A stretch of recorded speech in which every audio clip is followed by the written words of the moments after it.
क्या हाल है दोस्तों। तो आज हम फिजिक्स पे डिस्कशन करने वाले हैं सूफियान के साथ और बहुत ज्यादा मजा करने वाले हैं। कैसे 1901 से लेकर 2000 तक की जर्नी रही फिजिक्स की, क्या क्या अचीवमेंट हुई। बाय द वे तुम्हें दिख ही गया होगा कि मैं किसी और के चैनल पे आया हूं, तो बाकी उन पे ही सौंपते हैं और वो तुम्हें बताने वाले हैं अपने बारे में भी, और क्या आज की डिस्कशन रहेगी उसके बारे में भी थोड़ा सा। खैर चैनल सो कॉल्ड मेरा है, लेकिन एनर्जी इनके पास देख लिया है आपने, एनर्जी कैसी है।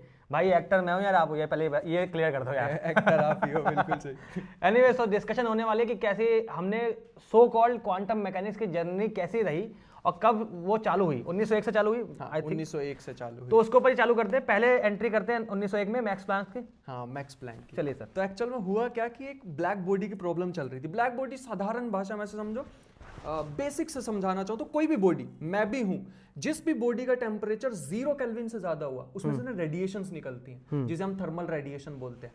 अब फिजिक्स में एक चीज चलती है जिसको बोलते हैं स्फेरिकल काउ फिलॉसफी, मतलब हम अप्रोक्सीमेशन में काम करते हैं। पहले साधारण सी प्रॉब्लम पे वर्क कर लो, उसके बाद उसको कॉम्प्लिकेटेड करते रहो, जितनी मर्जी कॉम्प्लिकेशन डालते रहो उसमें और उसको एक्सप्लेन करने की तो कॉम्प्लिकेशन आ क्या रही थी, मतलब इनिशियली जो है ब्लैक बॉडी रेडिएशन क्या चीज हम समझ नहीं पा रहे थे, जिसके लिए सो कॉल्ड क्वांटा वर्ड्स निकल के आया कि क्वांटा होने चाहिए। ये बताइए मुझे। बिल्कुल सही।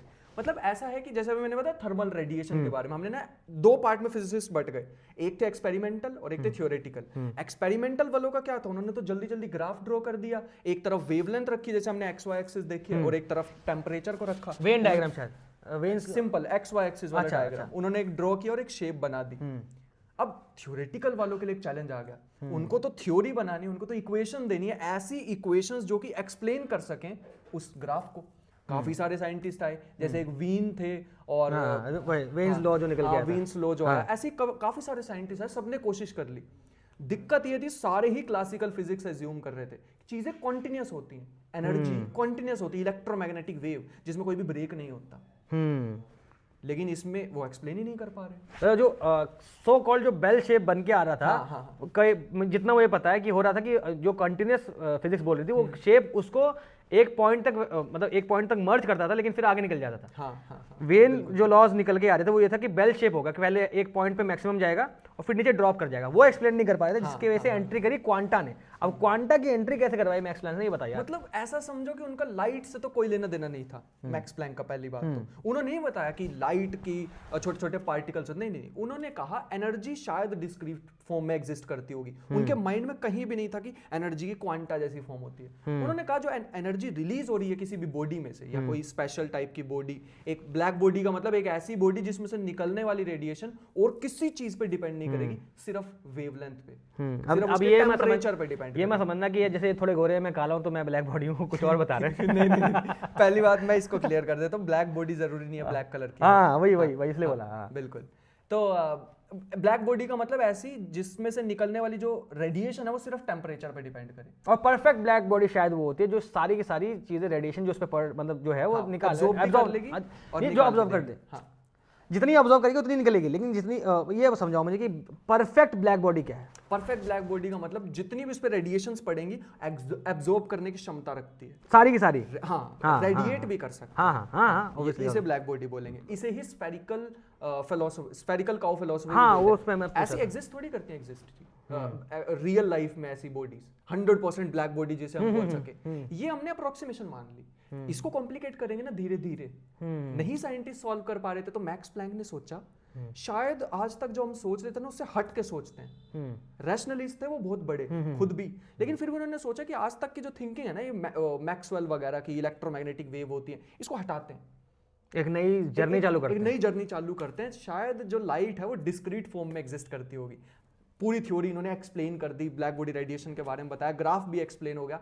बाद में खुद ही अपने थ्योरी पे डाउट करने लग गए कि दे तो दी मैंने थ्योरी, अच्छा, बट ये चल कर रहा है अच्छे, मेरे को एग्जैक्ट पता नहीं है इसके बारे में। बस सोच के देखो, मैक्स प्लैंक ने जब डिस्क्रीट फॉर्म में देने के चालू किया, उससे पहले कितने साइंटिस्टों ने कितने 100-150 साल तक काम किया था दुनिया को कंटिन्यूस समझाने के लिए। ठीक है, न्यूटन की वो जो थ्योरी थी अबाउट लाइट की, लाइट पार्टिकल होती है, वो गलत हो चुकी थी पहले। उसके बाद वो हाइगेंस का एंट्री हुई कि उसने बोला कि वेव्स है। अब वो चल रही है और एक पॉइंट पे आके यहाँ पे टूट गई कि यार ये एक्सप्लेन नहीं कर पाई कंटिन्यूस थ्योरी। और मैक्स प्लैंक ने 100-150 साल की फिजिक्स के ऊपर दोबारा सवाल उठा दिया कि भैया ये डिस्क्रीट होती है। हाँ, अब ये क्या बोल रहे थे कि कॉन्फिडेंस नहीं था बस उन्हें क्यों कि कॉन्फिडेंस क्यों नहीं था मतलब मतलब आप खुद सोचो ना यार, जैसे आपने बताया 100-150 साल से एक थ्योरी चलती आ रही है, उसके अगेंस्ट एक आदमी खड़ा हो गया, हाँ उसके सपोर्ट में भी कोई नहीं है। लेकिन अच्छी बात यह है, जो ग्राफ एक्सपेरिमेंटली बन रहा था उसको एक्सप्लेन भी कर पा रहे थे। तो वो तो ऐसी सिचुएशन, ऐसी बाउंड्री पे खड़े हो गए ना कि खुद की थ्योरी पे बस कॉन्फिडेंस नहीं है। वो कॉन्फिडेंस लेके आया एक इंसान 1905 में, एल्बर्ट आइंस्टाइन। यहाँ होती है उसकी एंट्री। एक और प्रॉब्लम फंस रखी थी, एक हर्ट्ज थे, जो हमने फ्रीक्वेंसी की यूनिट पढ़ी है ना, हर्ट्ज। हाँ, उन्होंने ना एक एक्सपेरिमेंट किया, फोटो इलेक्ट्रिक इफेक्ट। हाँ, तो लेकिन उसको एक्सप्लेन नहीं कर पाए कि ये हो क्यों रहा है, मतलब हो क्यों रहा, पता नहीं। क्योंकि अगर कंटिन्यूस होती, अगर जो लाइट, अगर क्वांटा चीज हम नहीं मानते और कंटिन्यूस वे में बिहेव कर रही होती सब कुछ चीजें, तो एनर्जी के ऊपर, एनर्जी के हिसाब से इलेक्ट्रॉन बाहर निकल जाना चाहिए था। तो एक सर्टेन कम फ्रीक्वेंसी की लाइट लो और एक शीट, मेटल शीट पे मारते रहो, तो सो कॉल्ड अगर दुनिया कंटिन्यूस होती तो एक पॉइंट पे बहुत ज्यादा इंटेंसिटी कर देता मैं लाइट की, तो इलेक्ट्रॉन निकल के आते। लेकिन ये हो नहीं रहा था। यही सवाल था ना कि यार ये हो क्यों, अगर दुनिया कंटिन्यूस है, एनर्जी की बात चल रही है सिर्फ, तो एनर्जी को मैं अगर लाइट, मतलब अगर इंटेंसिटी बढ़ा दूं लाइट की, तो इलेक्ट्रॉन तो निकलने चाहिए थे। तो फोटो इलेक्ट्रिक इफेक्ट ये समझा नहीं पा रहा था। और फिर ऐसी ऑब्जर्वेशन शायद मेरे हिसाब से हुई थी कि यार बहुत कम इंटेंसिटी है लाइट की, लेकिन मैंने एक फ्रीक्वेंसी बढ़ा रखी है लाइट की और इलेक्ट्रॉन धड़ से निकल रहे थे।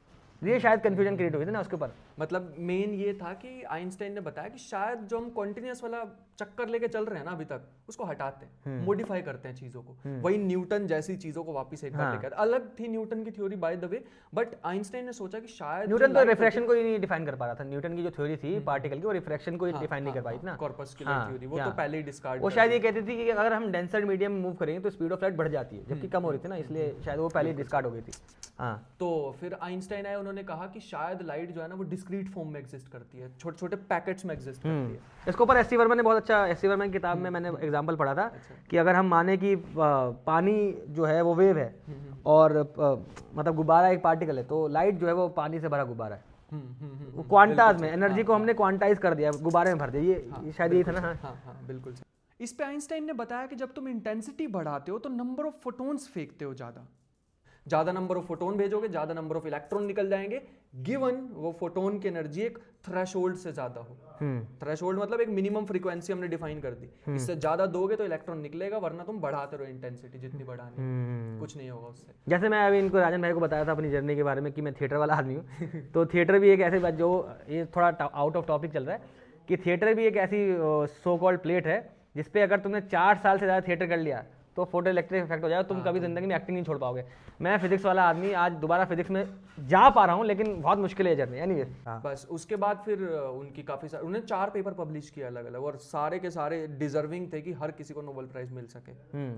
4 पेपर कौन कौन से? पहले ये बताओ कि सबसे तहलका जो उसने थ्योरी दे दी थी 1905 में। हाँ, 1905 की बात है। सबसे तहलका वाली चीज तो स्पेशल थ्योरी ऑफ रिलेटिविटी थी। और सोच के देखो, ये स्पेशल थ्योरी ऑफ रिलेटिविटी एक बंदा जो कि क्लर्क है एक पेटेंट ऑफिस में, जिसके गरीब खाने के लाले पड़े हैं, उसने बंदे ने बैठ के निकाल दी एक थ्योरी।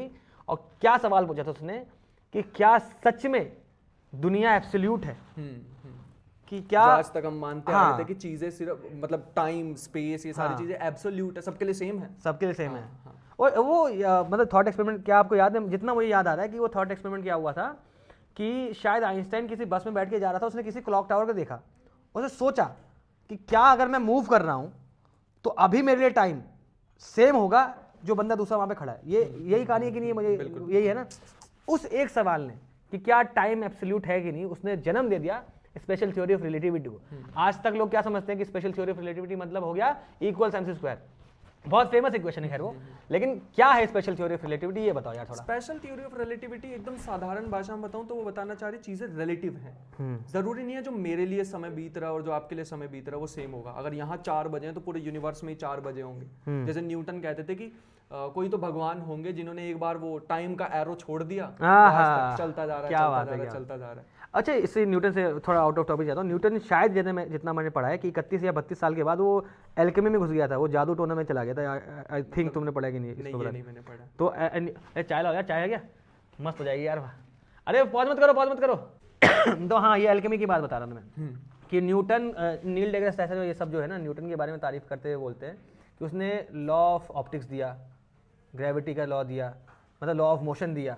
उसके बाद वो 26 साल का हुआ था। और उस बंदे ने 30 साल के बाद उसने देना बंद कर दिया था। इसके बारे में पढ़ना, खैर एनीवेज।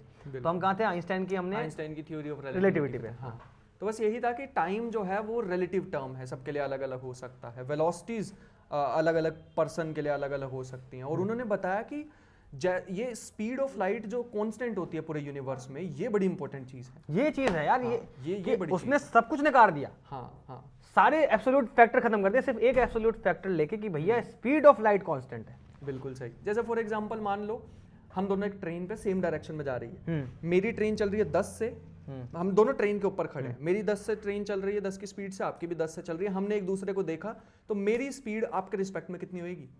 हाँ, 0 है ना। 0 होगी ना, क्योंकि दोनों साथ साथ ही तो चल रहे हैं, ऑलमोस्ट एक ही ट्रेन पे खड़े हैं, ऐसा लगेगा, है ना। लेकिन इन्होंने क्या कहा आइंस्टाइन ने, अगर हम 2 लाइट बीम को स्ट्राइक कर एक साथ चला दें, एक लाइट बीम की स्पीड दूसरे के रिस्पेक्ट में कितनी होगी? टेक्निकली 0 होनी चाहिए थी। 0 होनी चाहिए थी भाई, नहीं होती है 0। हाँ, पता है। इतनी ज्यादा बड़ी यही तो दुनिया की सबसे तगड़ी चीज है कि तुम अगर स्पीड ऑफ लाइट को अप्रोच करने लो, एग्जांपल लो कि तुम 0.999 टाइम्स ऑफ सी चल रहे हो, फिर भी अगर तुम लाइट को चलते हुए देखोगे तुम सी से ही देखोगे। हाँ, स्पीड ऑफ लाइट पे ही देखोगे, यही सबसे बड़ा ये। लेकिन यार कसम से यार, आइंस्टाइन अगर जिंदा हो, मैं पूछता भाई क्या चला तेरे पास खुराफात यार। सीरियसली, मतलब ऐसा होता है कि ये सीरीज ऑफ थॉट्स होते हैं, थॉट एक्सपेरिमेंट्स होते हैं। आज तो हम बैठे बैठे सोचते हैं ना, कोई वीडियो में बढ़िया सी एनिमेशंस मिल जाए और वो मूवी की क्लिप्स लगाई हो, कुछ मीम्स लगाए हों, लेकिन एक्चुअल फिजिक्स जो होती है ना वो थॉट एक्सपेरिमेंट से आती है ना। आज तो हमारे पास क्या चल रहा है कि एनिमेशन है, हमने देख लिया, अच्छा ये सब चीजें। उस समय सोच के देखो यार, सिर्फ किताबें हैं, महज कागज हैं।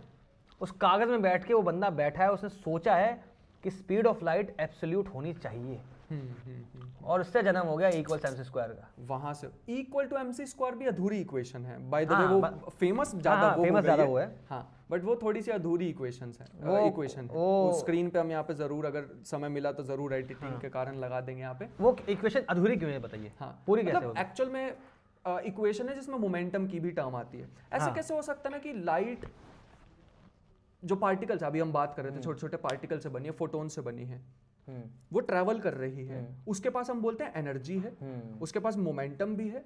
लेकिन ऐसा कैसे हो सकता है? मोमेंटम तो हमने अपनी छोटी क्लासेस में पढ़ा होता है, मास इनटू वेलोसिटी। किसी के पास मास नहीं है, मोमेंटम है, ये कैसे पॉसिबल हो सकता है? तो there are some extra terms जो वहां पे उस इक्वेशन में हम फिट करते हैं। जैसे एक्चुअल इक्वेशन है, मैं बता देता हूँ, वैसे स्क्रीन पे लगाएंगे तो ज्यादा बेटर रहेगा, थोड़ी कंफ्यूजिंग सी रहेगी।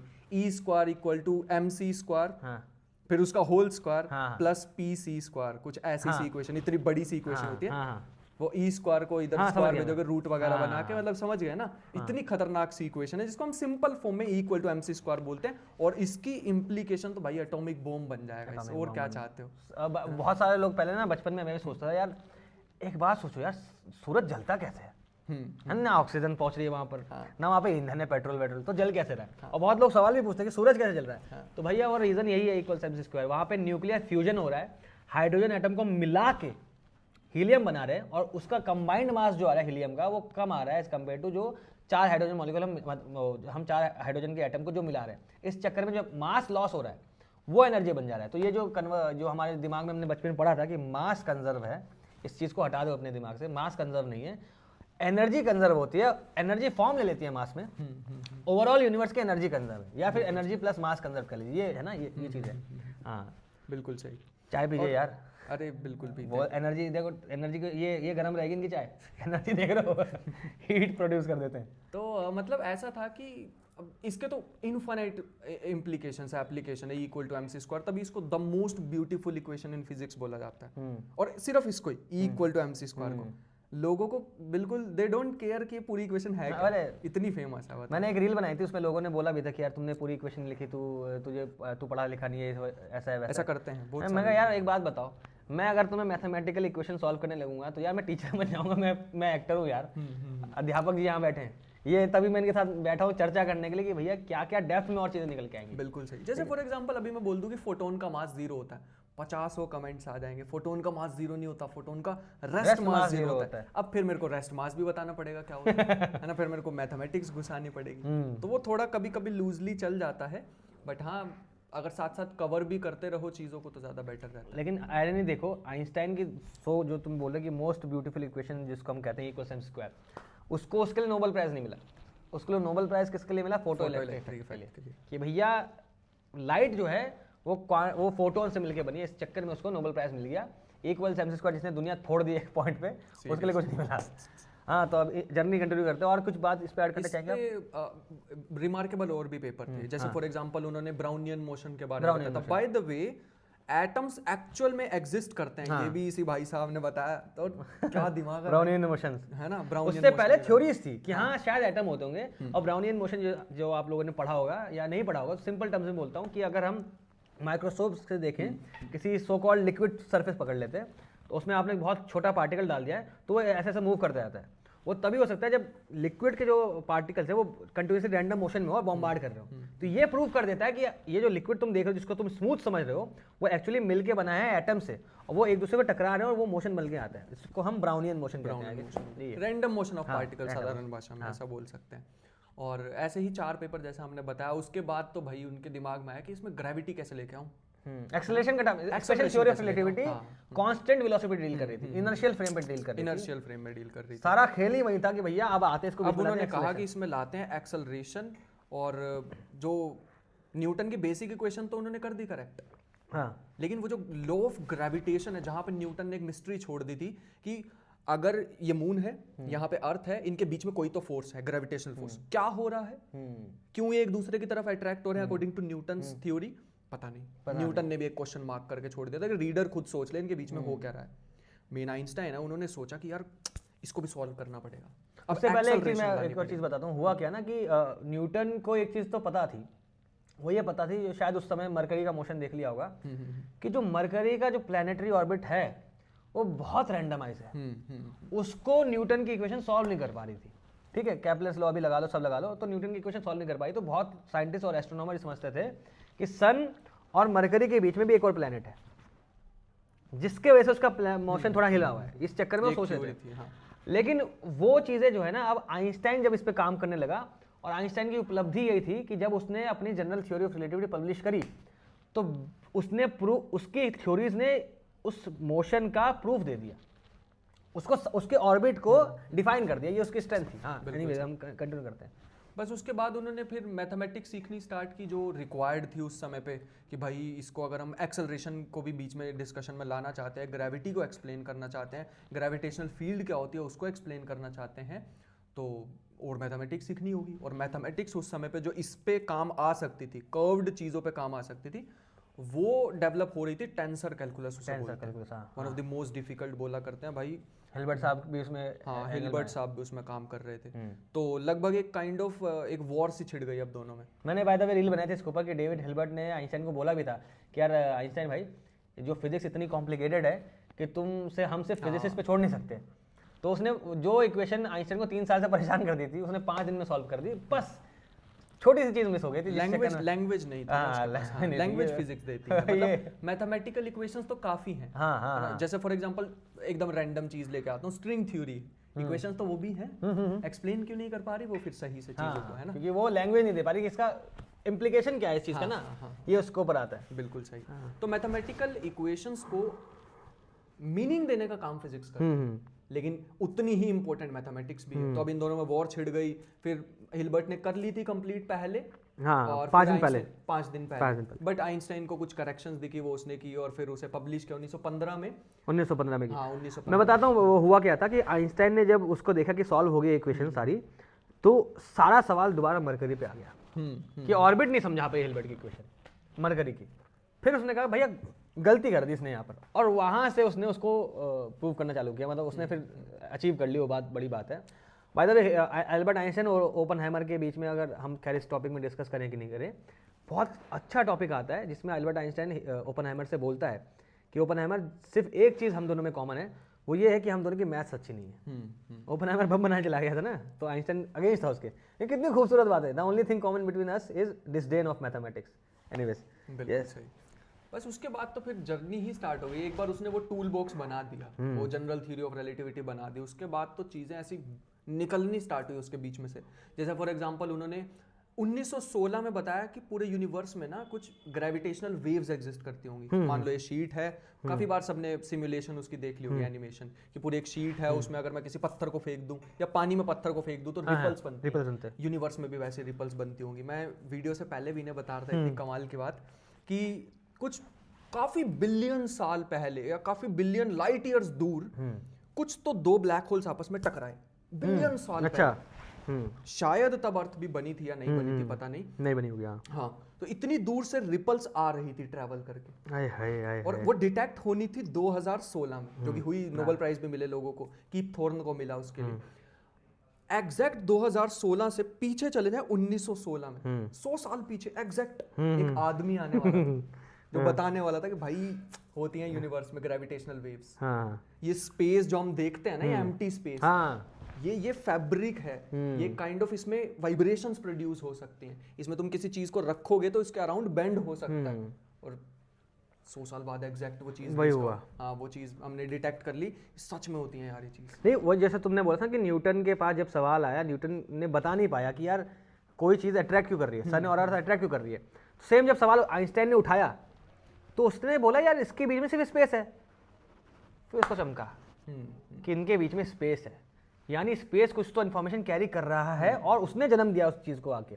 बाय द वे वो टॉपिक भूलना जाए इसलिए मैं दोबारा पूछता हूँ कि आइंस्टाइन का सबसे हैप्पी थॉट एक्सपेरिमेंट कौन सा है, जो आयरनी निकल के आई है कि जिसको वो हैप्पी थॉट एक्सपेरिमेंट बोलता है कि एक पेंटर या कुछ था जो खिड़की साफ कर रहा था, अगर वो छत से गिर जाए वो उसका हैप्पी थॉट है क्योंकि उसके मतलब हमें ऐसा लगता है कि वो ग्रेविटी की वजह से नीचे गिर रहा है। हाँ जबकि हुआ गया उसने उस थॉट एक्सपेरिमेंट से ये निकाला, वो उसके बाद अगर हम आगे और डिटेल में जाएंगे तो कि वो बंदा धरती उसको खींच नहीं रही, वो स्पेस उसको दबा रहा है एक स्पेसिफिक कर्व्ड में, तो वो वहां से उसने ये यहाँ से जन्म हुआ था general theory of relativity. For example एक बड़ी फेमस एक वीडियो भी है, नाम तो मैं शायद ब्रायन ग्रीन नाम है उनका, बहुत फेमस है।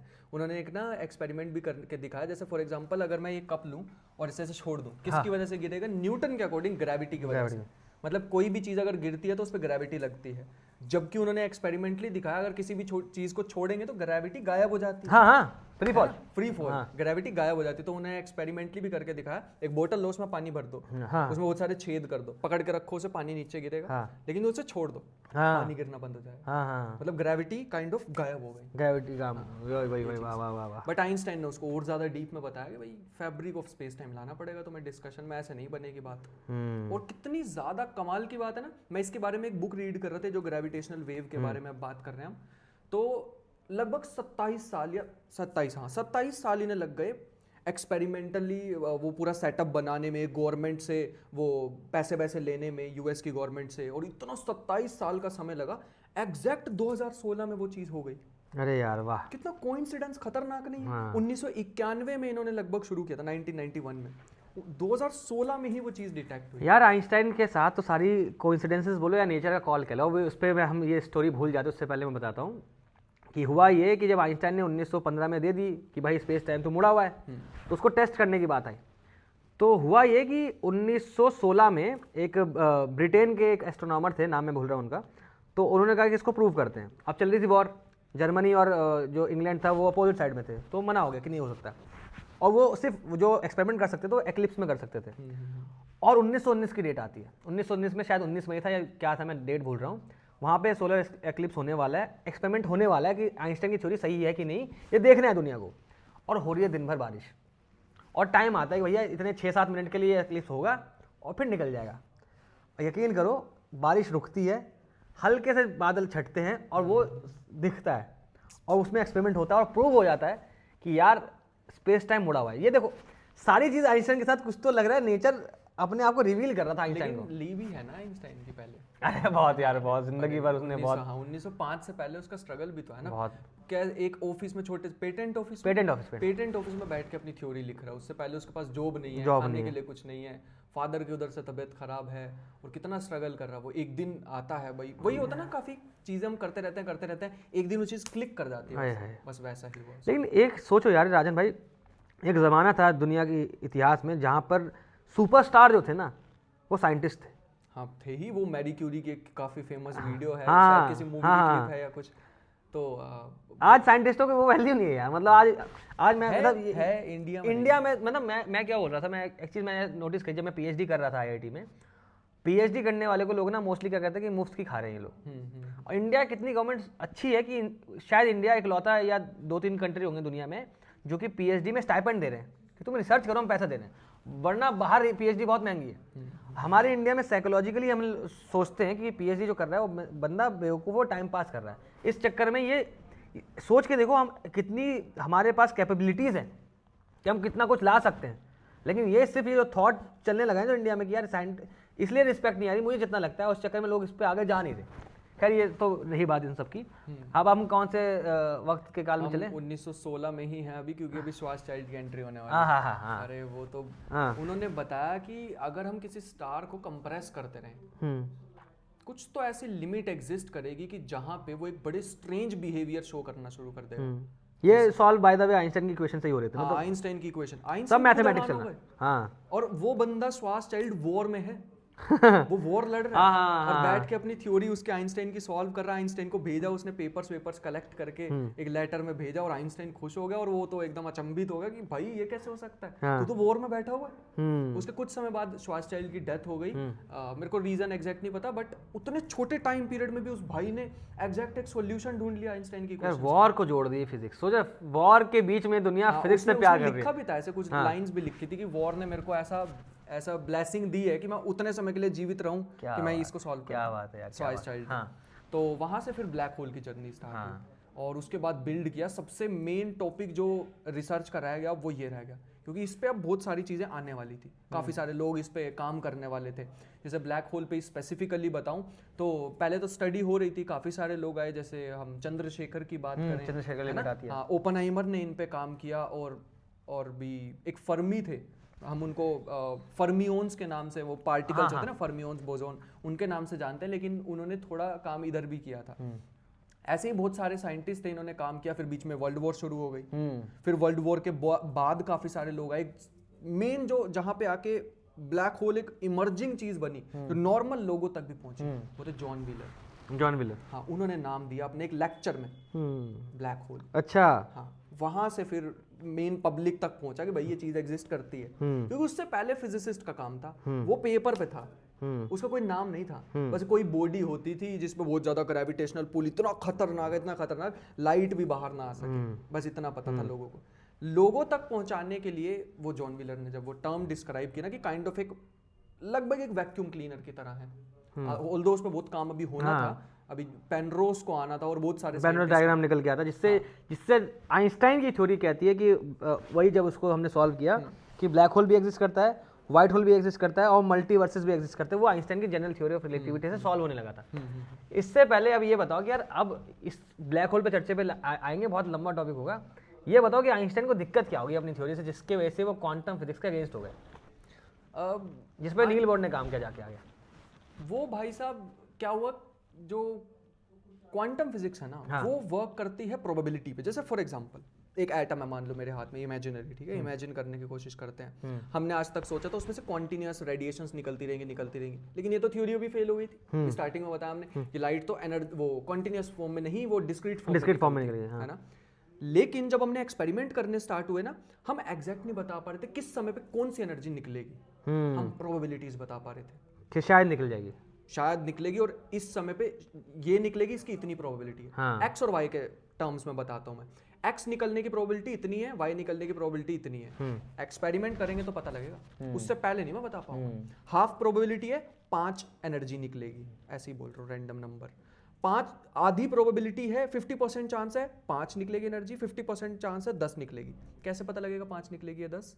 एक्सपेरिमेंट करके। तो ये तो रैंडम हो गया, इसमें तो मैं एग्जैक्ट बता नहीं पा रहा। रैंडमाइजेशन हो गई। ये तो आज तक तो हम मानते थे यूनिवर्स तो डिटरमिनिस्टिक है, आइंस्टाइन बहुत मानता था, उससे पहले तो मानते थे ना सभी। न्यूटन ने कहा था यूनिवर्स तो डिटरमिनिस्टिक है। तो मुझे आज एक किसी पार्टिकल की पोजीशन और वेलोसिटी बता दो, उसका फ्यूचर बता दूं, उस पर लगने वाले फोर्सेस बता दूं, पूरा फ्यूचर बता दूं, उसका पास्ट भी बता दूं। और नेचर ने कह दिया हम दोनों को एक साथ बताएंगे। नेचर ने कहा रुक जाओ भैया। अच्छा राजन भाई, ये क्लियर कर दो लोगों को यार, बहुत लोग सोचते हैं कि हमारे पास शायद डिवाइसेस नहीं है कि हम पोजीशन और मोमेंटम एक साथ मेजर कर सके। ये कंफ्यूजन दूर कर दो कि भैया डिवाइसेस की बात नहीं है, ये नेचर ने कह दिया है कि हम दोनों चीज़ को एक साथ बताएंगे ही नहीं। मैं यहाँ पे थोड़ी इस डिस्कशन को ना और थोड़ा कोर में लेके जाना चाहूँगा। बहुत मजेदार सीखने की चीजें मिलने वाली। छोटी सी स्टोरी बताता हूँ। एक बार मैं एक NIT में गया, ऑब्वियसली नाम तो नहीं लेने वाला। मेरी एक प्रोफेसर से वहाँ पे बहस हो ये ऐसे बोल रहे हैं जैसे होता नहीं कि कई बॉलीवुड वाले जाते हैं और पॉडकास्ट समथिंग चल रहा होता है जिसमें बोलता है मेरे साथ किसी स्टार ने वो क्या, नाम तो नहीं लूंगा मैं उनका, उनकी हाइट लंबी है लेकिन खैर नाम तो नहीं लूंगा उनका। नहीं बिल्कुल भी नहीं। मतलब कहने का कि वो प्रोफेसर के बारे में नहीं बता सकता ना, उनको तो रिस्पेक्ट ऑब्वियसली देनी ही पड़ेगी ना।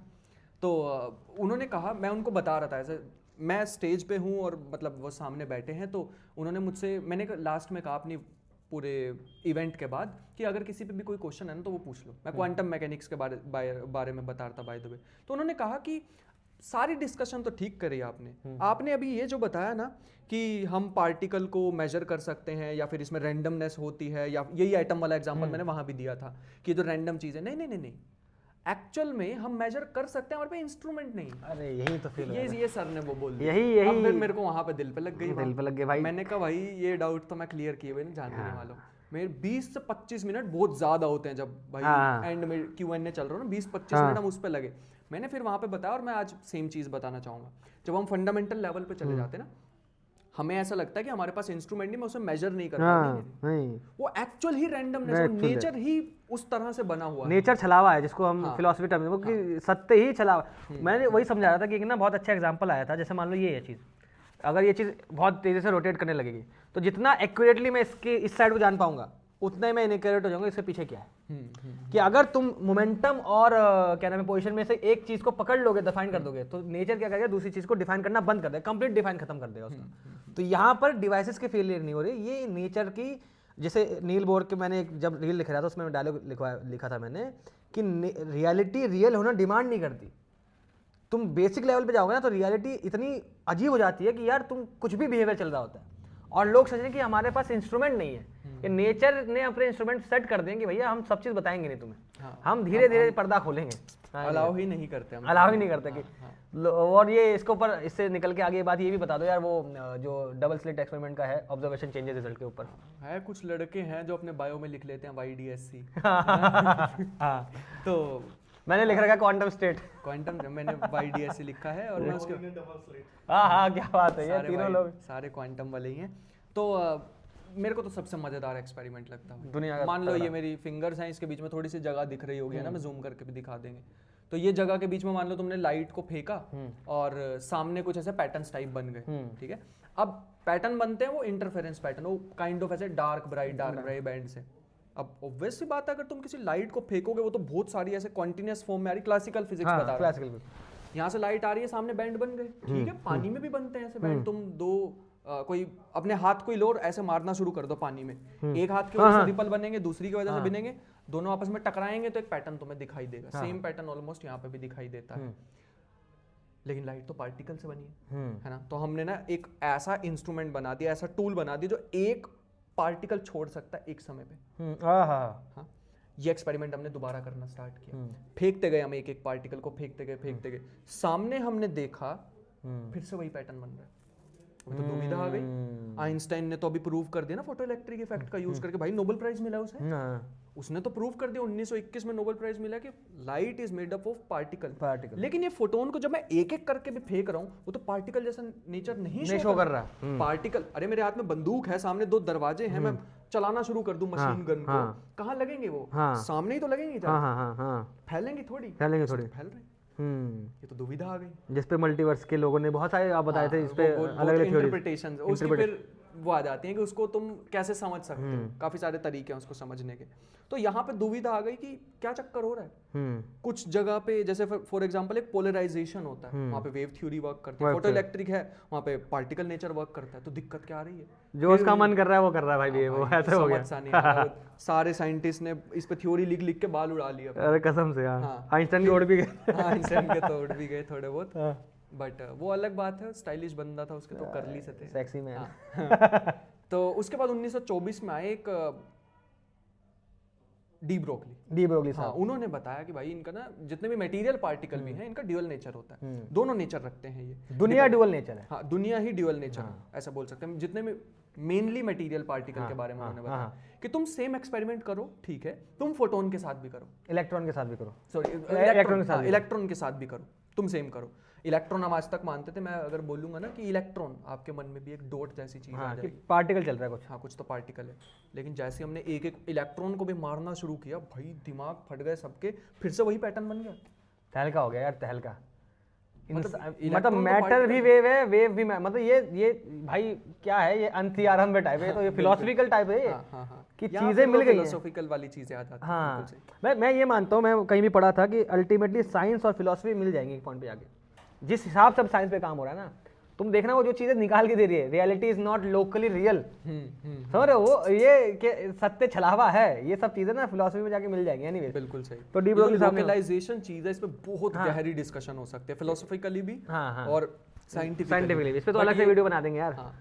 लेकिन इस पे जर्नी पे वापस आए तो 1924 के बाद तो फिर थोड़ा ब्लैक होल पे काम होना स्टार्ट हो गया, और दूसरी साइड क्वांटम मैकेनिक्स, दोनों में कोई रिलेशन नहीं था उस समय पे। एक अलग ग्रेविटी की थ्योरी चल रही है और एक इधर क्वांटम मैकेनिक्स चल रही है। इस समय ज्यादा डिबेटेबल थी क्वांटम मैकेनिक्स। अब क्वांटम फील्ड थ्योरी पे काम होना स्टार्ट हो गया। आसान भाषा में बताता हूँ, हमें पता था इलेक्ट्रोमैग्नेटिक, वो इलेक्ट्रिक फील्ड होती है, मैग्नेटिक फील्ड होती है, कुछ तो चार्ज हैं एक दूसरे पे फोर्स लगा रहे हैं, हमने कूलम्स लॉ पढ़ा होता है ना साधारण भाषा में। फिर फैराडे आए, उन्होंने कहा क्या होता है ये positive repel each other, positive negative attract each other, क्या है इनके बीच में, एक्शन एट अ डिस्टेंस जैसा हम बोलते हैं, ये एक दूसरे को टच भी नहीं कर रहे और फोर्स भी लगा रहे हैं, ऐसा कैसे हो सकता है। इन्होंने कहा इसके बीच में ना कुछ इमेजिनरी फील्ड है, वहां से कॉन्सेप्ट आ गया फील्ड का, फील्ड थ्योरी। वहां से फील्ड थ्योरी।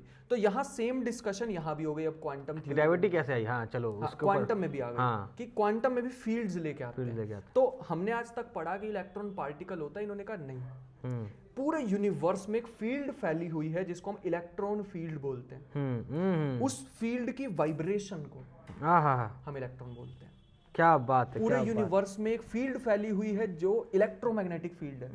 उसमें छोटी सी रिपल्स को, उसमें छोटी सी वाइब्रेशंस को, डिस्टरबेंस को हम फोटोन बोलते हैं। पूरे यूनिवर्स में क्वार्क फील्ड फैली हुई है, फिर से वाइब्रेशन को क्वार्क्स बोलते हैं। इन फील्ड्स का आपस में इंटरेक्शन, अच्छा मैं बहुत इजीली बोल पा रहा हूँ भाई, 50 साल की जर्नी है। अरे वाह वाह, 50 साल लगे। तो वही तो इसी पे सवाल चल रहा है ना कि ऐसी कोई ग्रेविटेशनल फील्ड फैली होगी जिसके बीच में कोई ग्रेविटी का पार्टिकल होगा शायद, इस पे शायद काम चल रहा है ना इस पे। मतलब क्वांटम फील्ड थ्योरी के अकॉर्डिंग अगर हमें लगता है कि ज्यादा जनरल, ज्यादा फंडामेंटल क्वांटम फील्ड थ्योरी है एज कंपेयर टू आइंस्टाइन की थ्योरी, तो हम मानते हैं कि शायद अगर यहाँ पे भी फील्ड है तो शायद यहाँ पे भी इनकी रिपल्स में या इनकी वाइब्रेशंस में के कारण जो पार्टिकल प्रोड्यूस होता होगा, हम उसको भी ग्रेविटोन बोल सकते हैं। ग्रेविटोन कह सकते हैं। मतलब शायद ऐसा हो सकता है कि it is impossible to detect. लेकिन अभी ये देखो, मैं यही बोल रहा हूँ कि अभी हम जिस पे क्वांटम उस पे काम कर रहे हैं, अभी कुछ निकल के कुछ आ नहीं रहा। आइंस्टाइन ने जो थ्योरी दे दी है जनरल, वो हर बारीकी लेवल तक सही हो रही है। अगर वही इस पे होता है थ्योरी ऑफ एवरीथिंग में कि भैया जिस दिन हम क्वांटम मैकेनिक्स में और ग्रेविटेशन में रिलेशन जान लेंगे ना, उस दिन दुनिया बदल जाएगी। जो ब्रेक थ्रू इन्वेंशन की बात करते हैं, जैसे फैराडे ने ढूंढ लिया था कि भैया चेंजिंग मैग्नेटिक फील्ड बनाती है इलेक्ट्रिसिटी, दुनिया बदल गई, दुनिया ने जनरेटर बना दिया। तो शायद ऐसे हम कोई ग्रेविटेशन जनरेटर बना देंगे भाई, पैर में लगाएंगे उड़ जाएंगे, ग्रेविटी की फील्ड से खेलेंगे, टेक्निकली यही होगा, मैनिपुलेट कर पाएंगे, ऐसी बात हो रही है। मेरा मतलब ऐसा सपना, जब मैंने अपनी भी रिसर्च इंडिपेंडेंटली स्टार्ट की थी ना, मैं बहुत साइंस फिक्शन में जीता था। मैंने अपने वो 365 दिन की जब वीडियोस भी बनानी शुरू की थी इंस्टाग्राम पे, तो उसमें मैं ना बहुत ऐसे फैसिनेटेड रहता था उस आइडिया से कि ये जो क्वांटम फील्ड्स होती है ना, कितना मजेदार होगा भाई अगर हम इसको मैनिपुलेट कर सकें, है ना, कैसे अपने आसपास के स्पेस को हम फंडामेंटल लेवल पे जाके किसी चीज को बदल देंगे। ऐसा होगा कि मैंने इस ग्लास को लिया, इसके फंडामेंटल लेवल पे जाके इसको चेंज कर दिया, कुछ भी बन सकता है। ऑल्दो ये साइंस फिक्शन का पार्ट है ऑलमोस्ट। नहीं, सिंगुलैरिटी इस पे आ जाती है साइंस फिक्शन में, उस पे अभी मैं वापस लाता हूँ डिस्कशन को। अभी शायद वीडियो का आखिरी चल रहा है। बात आती है जब हम आते हैं ब्लैक होल को कवर करता है इवेंट होराइजन। अच्छा, बहुत लोग ये समझते हैं, जो कि मैं नहीं समझ पाता और जो कि गलत भी है, कि इवेंट होराइजन पे टाइम रुक जाता है। इवेंट होराइजन पे टाइम नहीं रुकता, हमें लगता है कि टाइम रुकता है, क्योंकि वहाँ पे हमें लगता है कि कोई चीज़ इवेंट होराइजन को क्रॉस कभी नहीं कर पाएगी, फ्रीज हो जाती है। अब फ्रीज होने का मतलब ये नहीं है कि टाइम रुक रहा है, बात ये हो रही है कि स्पेस टाइम फैब्रिक इतना खींचा हुआ है कि मान लो मेरे अंदर से बिलियंस ऑफ लाइट्स निकली, वो स्पेस टाइम फैब्रिक पे चल के आपकी आंखों तक जाएगी, वो उसको इन्फिनाइट अमाउंट तक टाइम लग रहा है तुम्हारी आंखों तक आने में। इस चक्कर में परसीव हो रहा है कि वो रुक गया है, जबकि टाइम नहीं रुका है। और एक पॉइंट पे फेड आउट हो जाता है, क्योंकि वो वेव खिंच जाती है तो इलेक्ट्रोमैग्नेटिक विजुअल रीजन छोड़ देती है। तो ये बहुत बड़ा पैराडॉक्स भी है। मैं इसको साधारण भाषा में ऐसा बताना चाहूंगा, मान लो ये इवेंट होराइजन है, बाउंड्री है। बाउंड्री, एक कुएं की तरह मान लेते हैं। अगर मैं कोई भी चीज इस कुएं में फेंकने की कोशिश करूंगा, बाहर से देख रहा हूँ बहुत दूर खड़ा होकर, मेरे लिए ऐसा लगेगा जैसे मैंने उसको फेंका ना, फ्रीज हो गया एक जगह पे। हाँ मेरे रिस्पेक्ट में जो बहुत दूर खड़ा होकर देख रहा है, मेरे रिस्पेक्ट में यार वो तो चल ही नहीं रही, हाँ हाँ उसके लिए तो टाइम फ्रीज, वो नॉर्मल है। बिल्कुल बिल्कुल। हाँ जिस चीज को फेंका ना वो एकदम नॉर्मल है, उसको दिख रहा है सामने मौत, हाँ वो गिर रहा है आराम से, उसके लिए सब कुछ नॉर्मल है, उसकी घड़ी होगी नॉर्मल टिक कर रही होगी। ठीक है। दूसरे वाले के लिए यही तो चीज है जो हम स्टार्टिंग में बताते हैं, 1905 में आइंस्टाइन ने यही तो बताया कि time is relative. Time is relative. हाँ, तुम्हारे लिए समय और उसके लिए समय अलग अलग हो सकता है, तो राजन स्पेस भी रिलेटिव है। राजन भाई, इवेंट होराइजन के अंदर हम जाते हैं जहाँ पे एक पॉइंट बात करते हैं सिंगुलैरिटी की। इस सिंगुलैरिटी दुनिया को हिला चुका है। एक ऐसा पॉइंट जो इन्फिनाइट मास का है, जहाँ पे टाइम फट जाता है, टाइम खत्म हो जाता है, या टाइम का कंसेप्ट खत्म है। हाँ, वहाँ पूरी फिजिक्स ही लगभग फिजिक्स खत्म हो जाती है। हाँ। तो मैं पढ़ रहा था कि इवेंट होराइजन को हटा देते हैं एक पॉइंट पे और लाते हैं सिंगुलैरिटी के ऊपर, कि अब हमारे पास नेकेड सिंगुलैरिटी पड़ी, सिर्फ एक पॉइंट पड़ा है। अब मैं इसके बाद थ्योरी ये पढ़ रहा था जो आपसे बोलूँगा कि सिंगुलैरिटी जहाँ फिजिक्स खत्म हो जाती है, जहाँ कैजुअलिटी खत्म हो जाती है, जहाँ सेंस खत्म हो जाता है, जहाँ हमें पता नहीं कि वो पॉइंट क्या देने वाला है, क्योंकि वहाँ पे टाइम खत्म है। तो ये समझने के लिए कहें कि सिंगुलैरिटी के वैसा पॉइंट है, एक ऐसा दानव है दुनिया के लिए कि जो अपने अंदर से कुछ भी निकाल सकता है। और ये होता है कि इवेंट होराइजन उसको प्रोटेक्ट करके रखता है। अब इवेंट होराइजन के अंदर क्या चीज़ चल रही है, काम ये हो रहा है कि इवेंट होराइजन के अंदर टाइम बन जाती है एक्सिस। और एक्सिस का मतलब क्या है कि उस इवेंट होराइजन के अंदर तुम कुछ भी चलोगे, कहीं भी मूव करोगे, तुम फ्यूचर में जाओगे। और इवेंट होराइजन के अंदर फ्यूचर है सिंगुलैरिटी। तो इंसान जो भी चीज़ होगी, इन्फॉर्मेशन हमेशा सिंगुलैरिटी में जाके मर्ज कर जाएगी। अगर सिंगुलैरिटी के आसपास इवेंट होराइजन ना हो तो सिंगुलैरिटी जो भी चीज़ हमें दुनिया पे फेंकेगी, जो भी चीज़ दुनिया में फेंकेगी, वो दुनिया को डिस्ट्रॉय कर सकती है। तो टेक्निकली इवेंट होराइजन इस दुनिया को सिंगुलैरिटी से बचा के रखता है। This is my take on this. But मेरा टेक थोड़ा सा अलग हाँ, है, ये कंप्लीटली अलग। हाँ। क्या पता ऐसा हो, कुछ ऐसी थ्योरी निकल के आए, सिंगुलैरिटी एग्जिस्ट ही नहीं करती, तो वो इवेंट होराइजन के अंदर कुछ है ही नहीं। तो यार मैं रिसेंटली ही ये थ्योरी मैं बता रहा हूँ, एक है रोएकर। वो मतलब ऐसे समझ लो, हमने आज तक माना था कि ब्लैक होल होता है, सब कुछ ठीक है, सब कुछ। उन्होंने बताया रोटेटिंग ब्लैक होल के बारे में, 1960 या उसके आसपास की बात है। रिंग सिंगुलैरिटी जिससे बन जाती है, मतलब ऐसे समझो कि अर्थ जो है वो पोल और इक्वेटर से सेम साइज की थोड़ी चपटी है वो, क्योंकि उसके अराउंड एक बल्ज सा क्रिएट हो जाता है इक्वेटर। ऐसे ब्लैक होल में भी होता होगा कि ब्लैक होल अगर कोई चीज है वो घूम रही है, घूमते घूमते उसके भी बल्ज सा क्रिएट हो जाता होगा। अगर हम आज तक सोचते थे कि कोई ब्लैक होल है वो एकदम ऐसे पॉइंट सा बन जाता है, शायद घूमते घूमते रोटेटिंग ब्लैक होल एक रिंग में कन्वर्ट हो जाए, पतली सी 2 डायमेंशनल रिंग, है ना।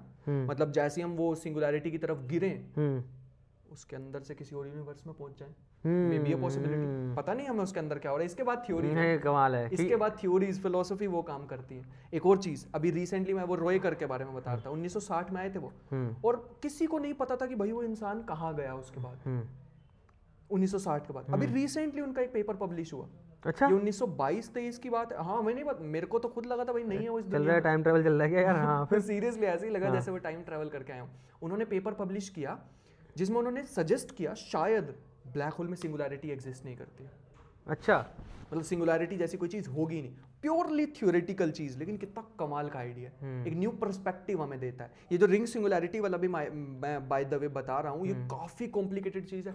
अभी हमें पूरी ज्योमेट्री उसके अंदर होगी कैसी, स्पेस टाइम यहाँ पे सारी फिजिक्स आके ब्रेक हो जाती है। इसकी ज्योमेट्री पे रिसर्च चल रही है कि कैसी ज्योमेट्री स्पेस टाइम की होगी। यहाँ अगर उसके आसपास गिर भी गए तो क्या किसी न्यू यूनिवर्स में पहुंच जाएंगे, किसी पैरेलल यूनिवर्स में गिर जाएंगे। चल रहा है, सब चल रहा है, इस पे काम चल रहा है भाई, वही है। एनीवेज, बहुत लंबी चौड़ी डिस्कशन लगता है हमें हो गई है, इसको खत्म करना चाहिए। बिल्कुल सही। और मिलते रहेंगे राजन भाई से। बहुत बहुत प्यार दिया आप लोगों ने हम दोनों को ही। बिल्कुल, हाँ, बहुत ज़्यादा प्यार मिला आप सबका, और ऐसे ही बनाए रखो। बहुत सारी चीज़ें साथ में मिलके सीखेंगे, जो सीखते हैं वही सिखा देते हैं, और तो क्या ही मैं तो एटलीस्ट यही करता हूँ भाई। ये राजन भाई जो हैं ये फिजिक्स को इंटरेस्टिंग वे में समझा रहे हैं, मैं थोड़ा ट्राई कर रहा हूँ कि चलो बॉलीवुड को एक फिजिक्स का एंगल देते हैं, दोनों ताकत मिलके देखते हैं क्या होता है। आपका प्यार बना रहे। बिल्कुल सही। चले राजन भाई, मिलते हैं आपसे। चलिए, धन्यवाद, बाय बाय।